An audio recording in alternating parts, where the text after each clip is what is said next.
नमस्कार, ज्ञानपुरी चैनल में आप सभी लोग का स्वागत है। कई लोग चैनल पे कमेंट करके पूछ रहे हैं और कन्फ्यूजन में है कि सर जो ईडब्ल्यूडीजी और सीडब्ल्यू कैटेगरी के 25% सीटों पे एडिशन होता है, उसमें ओबीसी का कितना परसेंट रिजर्वेशन होता है, एससी का कितना परसेंट रिजर्वेशन होता है, एसटी का कितना परसेंट रिजर्वेशन होता है और सीडब्ल्यूएस कैटेगरी वालों का कितने परसेंट रिजर्वेशन होता है।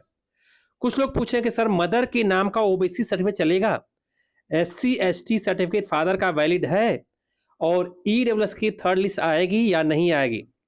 ऐसी फौज बहुत सारी जानकारी के लिए जो लोग जानना चाहते हैं चैनल को सब्सक्राइब करें, वीडियो अच्छी लगी तो इसे लाइक करें, शेयर करें, कमेंट करें, बताएं कि इन्फॉर्मेशन आपको कैसे लगी।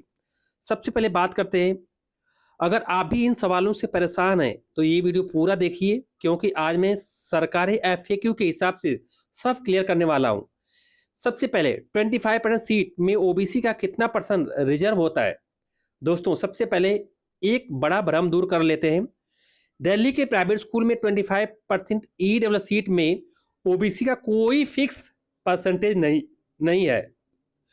25% सीटें तीन कैटेगरी के लिए होती है, ईडब्ल्यूएस, डीजी यानी डिसएडवांटेज ग्रुप और सीडब्ल्यू कैटेगरी दिव्यांग के लिए। ओबीसी नॉन क्रीमिलियर यानी डीजी कैटेगरी के अंतर अंदर आते हैं, लेकिन उसका कोई कोटा तय नहीं है कि एडमिशन पूरी तरह लॉटरी सिस्टम से होता है, ना कि परसेंटेज के हिसाब से होता है। तो आप परसेंटेज के भ्रम में मत रहिए कि एससी एसटी ओबीसी का इतने परसेंट एडमिशन होता है। 25% सीटों पे होता है, ये लकी ड्रॉ बेस पे होता है। ईडब्ल्यूडीजी सी कैटेगरी के 25% सीटें कैसे बढ़ती हैं। ऑफिशियल रूल के अनुसार ईडब्ल्यूडीजी यानी SC ST OBC non criminal minority transgender सी कैटेगरी तीनों 25% कोटा में शामिल होते हैं। गवर्नमेंट ने कहीं भी नहीं लिखा है कि एससी को इतना परसेंट, ओबीसी को इतना परसेंट, एसटी को इतना परसेंट और सी कैटेगरी को कितना परसेंट। और हाँ, सी कैटेगरी को 3% पे एडमिशन मिलता है। कंप्यूटराइज्ड ड्रॉ लॉटरी से ही तय होता है किसे सीट मिलेगी। ओबीसी सर्टिफिकेट मदर के नाम पर है, एडमिशन होगा। हाँ, एडमिशन हो सकता है अगर सर्टिफिकेट दिल्ली गवर्नमेंट द्वारा इशू है, ओबीसी नॉन क्रिमिलियर है, मदर बच्चे की पेरेंट्स या गार्जियन है। ऑफिशियल एफएक्यू में साफ लिखा है पेरेंट्स का कास्ट सर्टिफिकेट चाइल्ड के लिए वैलिड होता है। एससी एसटी सर्टिफिकेट फादर के नाम से चलेगा, बिल्कुल चलेगा। एससी एसटी सर्टिफिकेट फादर या मदर किसी के भी नाम पर हो सकता है, बस दिल्ली गवर्नमेंट से इशू होना चाहिए। डाइवर्स होना जरूरी नहीं है, सिंगल पेरेंट्स होना कंपलसरी नहीं है।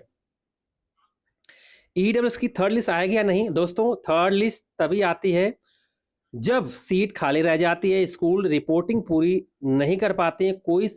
कई सालों में थर्ड लिस्ट आई है, लेकिन एक गारंटी नहीं होती, इसलिए पोर्टल और नोटिस पर नजर बनाए रखें।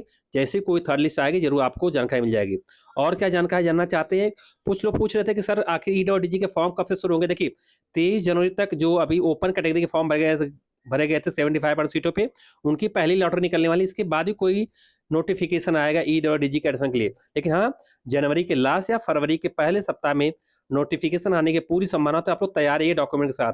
अगर आपको ये जानकारी सही और भरोसेमंद लगी तो वीडियो को लाइक करें, चैनल को सब्सक्राइब करें, बेल आइकन प्रेस करके चलें, क्योंकि यहाँ ईडब्ल्यूडीजी एडमिशन की 100% ऑफिशियल और वेरीफाइड जानकारी मिलती है। थैंक यू, जय हिंद।